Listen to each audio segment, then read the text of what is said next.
La Russie prévoit de tirer un missile balistique intercontinental à capacité nucléaire, le RS-24 Yars, c'est ce qu'affirment les services de renseignement ukrainiens, alors que Vladimir Poutine et Donald Trump doivent s'entretenir dans une demi-heure au téléphone.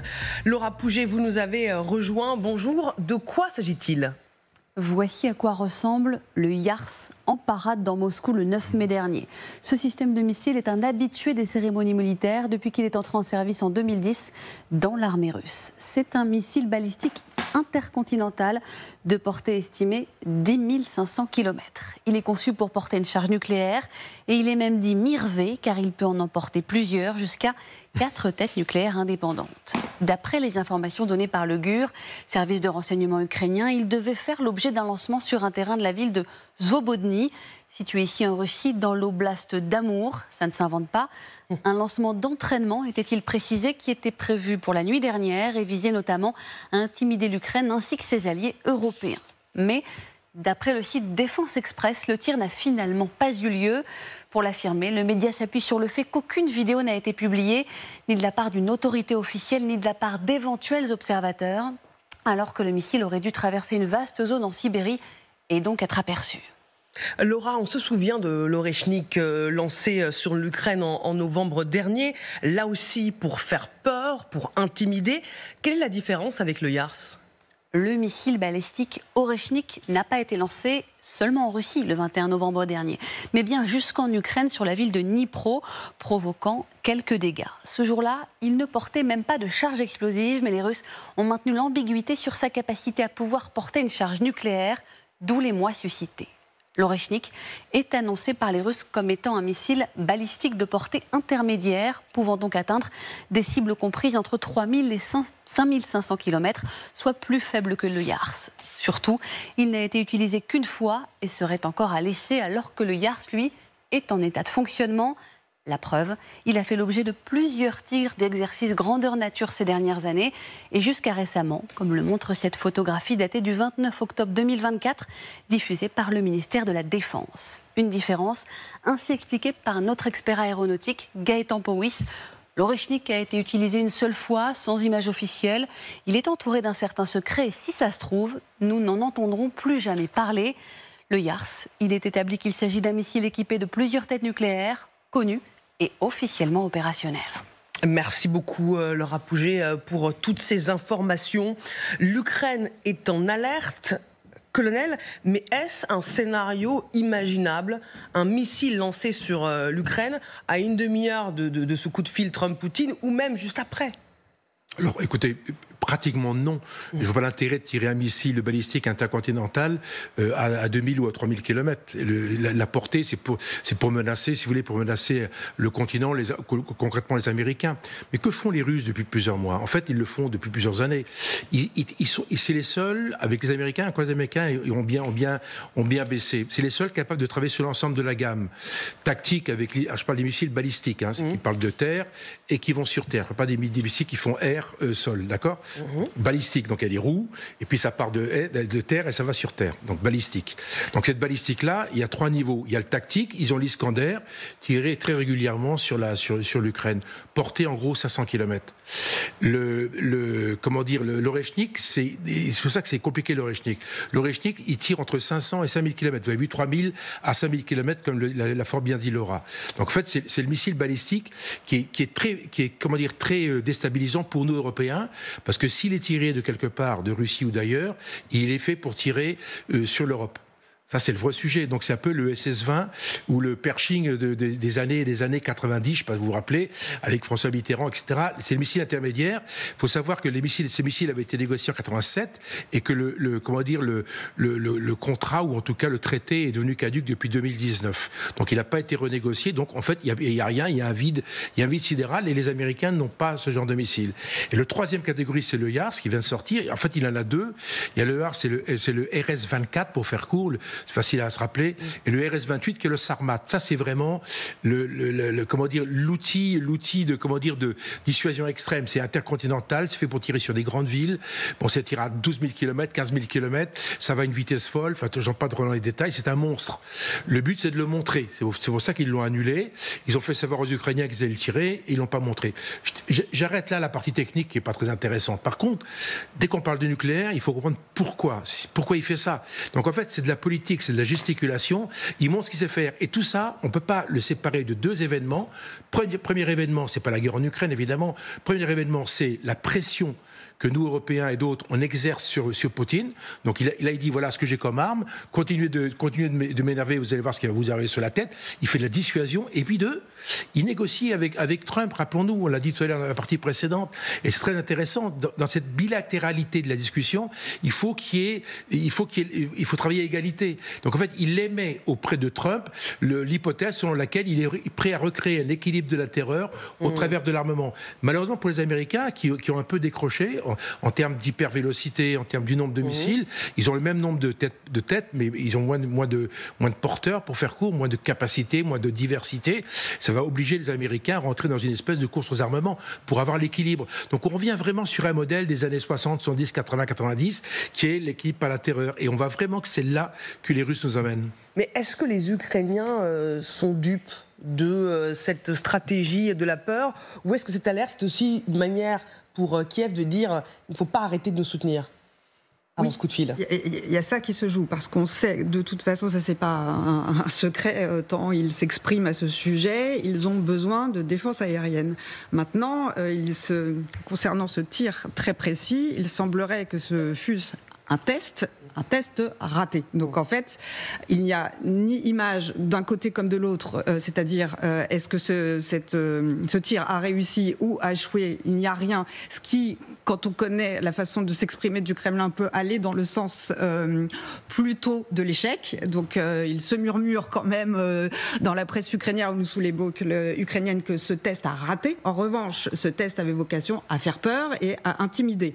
Donc là, il y a quelque chose qui se joue, mais ce que disent les Ukrainiens aussi à ce sujet, c'est que la Russie donc peut être vaincue. Il faut de la force et de la pression avant que quelque chose ne dégénère, parce que il voit dans ce test raté et dans cette façon, effectivement, dans la séquence supposée diplomatique en ce moment, plutôt un geste désespéré de la Russie qui n'est pas si forte en réalité, parce que si les sanctions sont enfin mises à exécution, ça peut faire extrêmement mal à la Russie. Donc en fait, ils essayent d'inverser la vapeur et de jouer le spectacle qui est une corde de propagande extrêmement connue et historique du Kremlin, le spectacle de la puissance, le spectacle de la grande culture russe et le spectacle de la grande armée russe. Donc ça, ce bruit de missiles va très exactement dans ce sens, surtout si spectacle il y a, parce que a priori, je mets au conditionnel, a priori ce test aurait été et ce tir aurait été raté.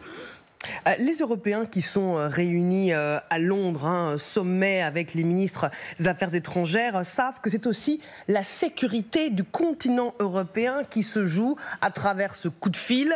Ce missile potentiellement braqué sur l'Ukraine aussi les inquiète, et c'est la raison pour laquelle ils ont mis la pression à la veille de ce coup de fil Trump-Poutine. Regardez ce message qui a été posté par Emmanuel Macron. Nouvel échange ce soir avec Donald Trump, conjointement avec Keir Starmer, Friedrich Merz et Giorgia Meloni, au président Poutine de prouver demain qu'il veut vraiment la paix et d'accepter le cessez-le-feu inconditionnel de 30 jours. Richard Verly, l'Europe pose ses exigences face à Poutine, mais quelles sont ses marges de manœuvre ? Tant que Donald Trump et Vladimir Poutine discutent ensemble sans que les Européens soient directement au bout du fil, il n'y a pas de marge de manœuvre. Il faut bien dire les choses. C'est Trump qui va donner acte à Vladimir Poutine de tel ou tel point, et vice-versa. Le point important dans cette déclaration d'Emmanuel Macron, ce sont les derniers mots, c'est le feu inconditionnel de 30 jours. Ça, pour l'instant, Trump ne l'a pas demandé. Donc, est-ce qu'il va l'obtenir ? S'il l'obtenait, eh bien, ils ont la lucidité de reconnaître que ce serait un vrai succès pour Donald Trump d'abord, pour les Européens ensuite et pour les Ukrainiens qui, eux, ont depuis plusieurs semaines maintenant accepté ce cessez-le-feu inconditionnel. Je crois que les Européens font tout ce qu'ils peuvent, on le voit bien, ils collent littéralement à Donald Trump et c'est plutôt un bon signe que celui-ci accepte ce jeu européen, il accepte les coups de fil. Vous vous souvenez de cette photo il y a quelques jours à Kiev où ils étaient tous les 3 ou 4 autour du téléphone en train d'appeler Donald Trump, c'était une photo très symbolique, mais tant que Donald Trump prend son téléphone, c'est bon signe. Ça veut dire qu'il voit bien que les Européens servent la cause de la Pax Americana. Or, son objectif, c'est une Pax Americana. Ça deviendrait problématique si à un moment donné, Trump disait, écoutez, non, le téléphone, je ne le décroche pas.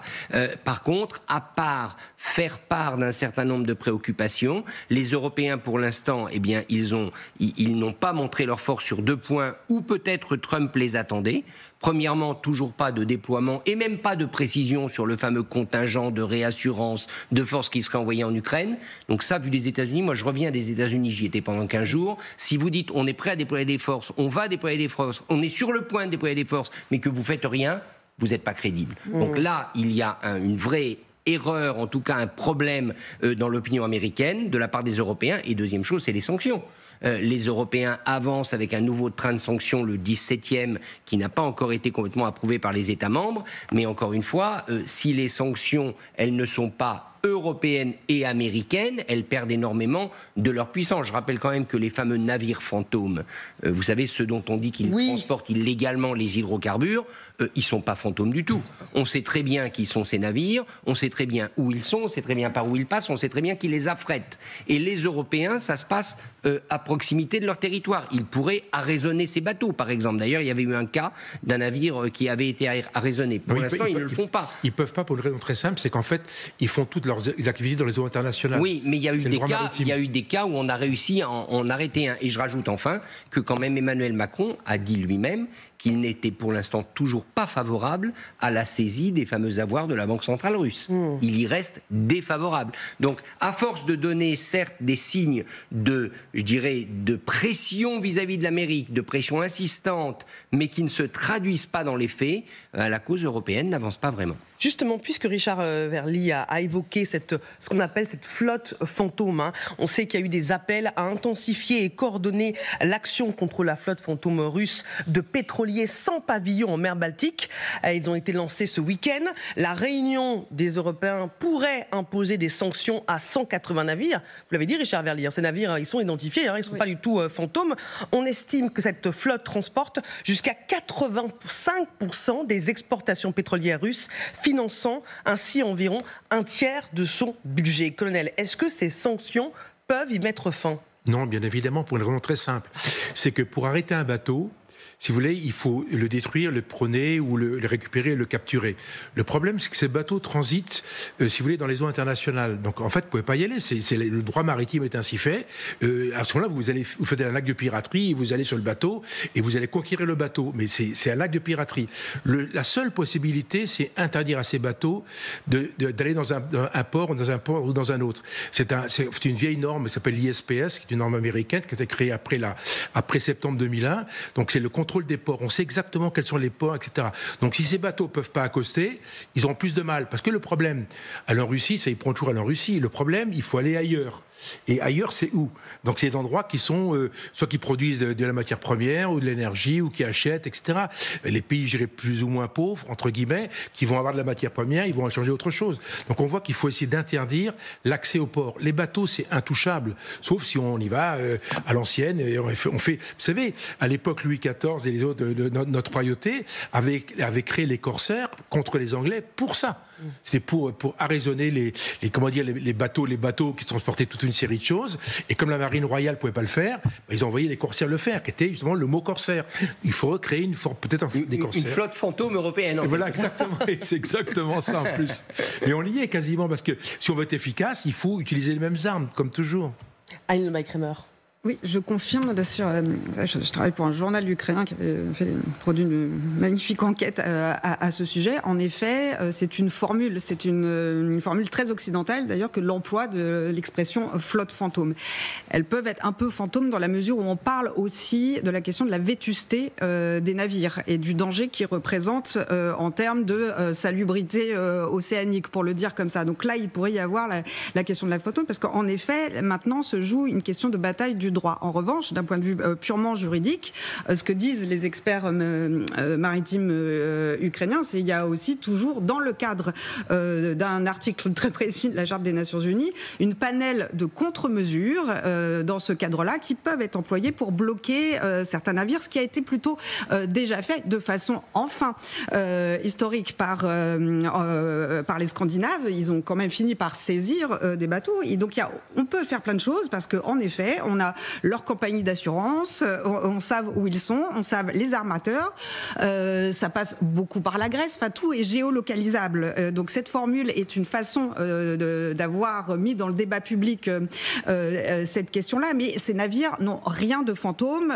sauf leur silhouette qui témoigne justement du danger que ces navires représentent. Donc s'il y a une volonté politique suffisante, il y a beaucoup, même d'un point de vue juridique, il y a certes un flou, mais qui est facilement comparable, parce que le cadre juridique majeur de contre-mesure par rapport au contexte de la menace que représentent ces bateaux est tout à fait utilisable si on veut vraiment les arrêter, et ce serait une excellente chose pour l'architecture globale du continent. Oui, alors rappelons juste que la question du destinataire est importante quand même. Où vont ces bateaux? Une partie de ces bateaux vont en Inde, dont je vous rappelle qu'elle est un très bon client et un très bon partenaire de la France notamment. Donc la Turquie aussi, a-t-on envie de se mettre à dos des pays comme l'Inde ou la Turquie sur ce dossier-là à un moment où on en a terriblement besoin? C'est l'enjeu des sanctions dont il est question d'ailleurs aux États-Unis via l'INSEGRAM, la fameuse liste de sanctions bipartisanes portée par un groupe bipartisan aux États-Unis, avec l'idée de sanctionner les pays tiers, c'est-à-dire par qui, par quoi est possible le contournement des sanctions. Donc de taxer au maximum, y compris ces navires-là, et y compris ceux qui vont œuvrer en Suisse d'un point de vue économique en Inde. C'est tout l'enjeu des sanctions dont on parle, dont il est question aux États-Unis en ce moment, et porté par une partie du Congrès. Et on ne taxera jamais ni les Indiens, ni les Turcs, ni les Chinois. C'est juste, encore une fois, c'est du verbiage européen. C'est pas du tout. Et on va y revenir. D'autant qu'on sait les transbordements, ils vont même plus dans les ports. Ils transbordent directement en pleine mer. Il faut le dire à l'Instagram. C'est le droit maritime, c'est un droit d'une complexité incroyable. Un mot, si vous le voulez bien, dans ce contexte des attaques russes qui se multiplient en Europe. On en a déjà beaucoup parlé, mais elles ne cessent pas, les sabotages, avec un nouveau mode opératoire. Les services secrets russes recrutent ce qu'ils appellent des agents jetables venus d'Ukraine dans le viseur du FSB. Donc ce sont des Ukrainiens. C'est un phénomène ultra minoritaire. C'est des Ukrainiens qui sont démunis et qui se retrouvent embrigadés et qui agissent au service de Moscou. Mais là encore, on est aussi dans cette guerre qui est aussi une guerre hybride, une guerre psychologique. Et le but, c'est de faire monter un sentiment de rejet dans la population. Colonel. Le problème, c'est qu'en fait, les Russes pratiquent magnifiquement bien les guerres souterraines. Ils l'ont toujours fait, la guerre froide, etc. Et là, on voit une forme de réactivation de la guerre froide au travers d'agents secrets, d'agents qu'on voudra des gens retourner. Le soft power, moi je connais bien l'Afrique, le soft power russe, et on en parlait tout à l'heure, il y a 5 minutes, les télévisions, etc. Tout ce qu'ils font sur le soft power, ils sont très forts. Donc c'est un domaine dans lequel ils sont extrêmement puissants. Et surtout, c'est une vraie machine. C'est qu'il faut beaucoup de monde pour gérer tout ça. Et en fait, c'est un monde fou pour recruter des gens, aller chercher des Ukrainiens qui n'ont pas 3 francs ces sous, parce que j'imagine qu'il y a une diaspora ukrainienne qui est partie d'Ukraine et qui se retrouve un petit peu en difficulté en Europe ou ailleurs. Donc c'est les cibles faciles, les enfants, les jeunes, enfin comme partout. Donc effectivement, ces gens sont travaillés au corps, et j'imagine qu'à l'ambassade, il y a des gens, enfin toutes les ambassades de Russie en Europe et dans le monde travaillent là-dessus. Mais je vous rassure, les Américains font la même chose au passage, c'est le détail. Richard Verly. On a quand même aujourd'hui même, plus exactement hier, eu une bonne nouvelle, c'est que quelles que soient les ingérences et les interférences russes, regardez le résultat de l'élection en Roumanie. Ouais. En Roumanie, où il y avait un candidat qui ne se disait pas pro-russe, il se disait pro-Trump, mais pas pro-russe, mais qui néanmoins était objectivement soutenu par la Russie, candidat qui succédait à un autre candidat qui lui était carrément pro-russe, eh bien ce candidat a été battu par le maire de Bucarest. Donc je crois que les ingérences, c'est une réalité, il faut s'en inquiéter, mais quelque part le talon d'Achille des ingérences, c'est qu'on peut les dénoncer et qu'elles peuvent devenir le moteur de mobilisation pour les contrer. Mais vous savez que le patron de Telegram accuse la France, alors sans la nommer, d'avoir empêché les conservateurs, les pro-Trump, de s'exprimer.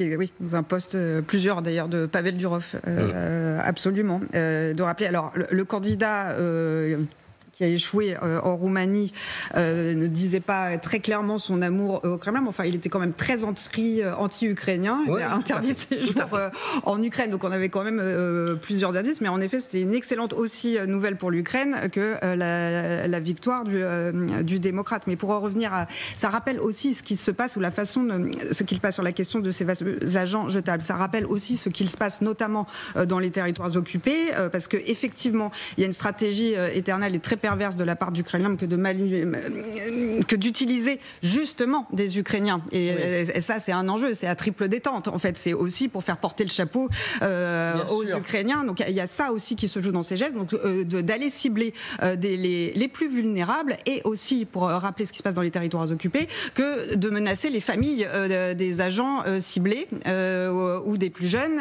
pour pouvoir les amener à opérer les gestes que le Kremlin a décidé. Il y a aussi tout ça qui se joue. Ça rappelle aussi la stratégie perverse de former, notamment dans les territoires occupés, provisoirement, des jeunes Ukrainiens au combat, qui iront, en tout cas qui sont dans c'est l'objectif du Kremlin, que d'emmener des jeunes Ukrainiens à aller combattre l'Ukraine. Donc là, on voit bien la perversité absolue du système du FSB, que d'organiser ceci pour des actions à triple détente, et y compris dans l'opinion. Et ça reste extrêmement dangereux. Agent jetable, ça veut dire quoi? Ça sert qu'une seule fois. Oui. En fait, c'est juste un usage unique. Cette personne est payée ou pas payée, etc. Et en fait, elle sert qu'une fois. Donc on l'utilise pour faire une seule mission et pas deux. Après, elle dégage. Au pire, c'est le FSB qui va communiquer sur le fait que ce soit un Ukrainien. Et effectivement, à ce moment-là, je suis d'accord avec vous, ça va déstabiliser l'Ukraine. On va dire, voilà, il se passe des choses. Et il y a une espèce d'opposition. Revenons un peu sur 30 secondes sur la Roumanie. Rappelons-nous le discours de J.D. Vance à Munich en février 2025, cette année, où il a accusé directement l'Europe d'être intrusif dans toutes ses activités. Entre autres, rappelez-vous que l'AfD, etc., en disant on ne peut pas les empêcher de se développer. Donc c'est vrai qu'aujourd'hui, il y a une partie du monde, les BRICS et les États-Unis, ont un regard sur notre modèle qui est un regard plutôt critique par moment. N'oublions pas, nous ne sommes pas parfaits, c'est ça que je voulais vous dire.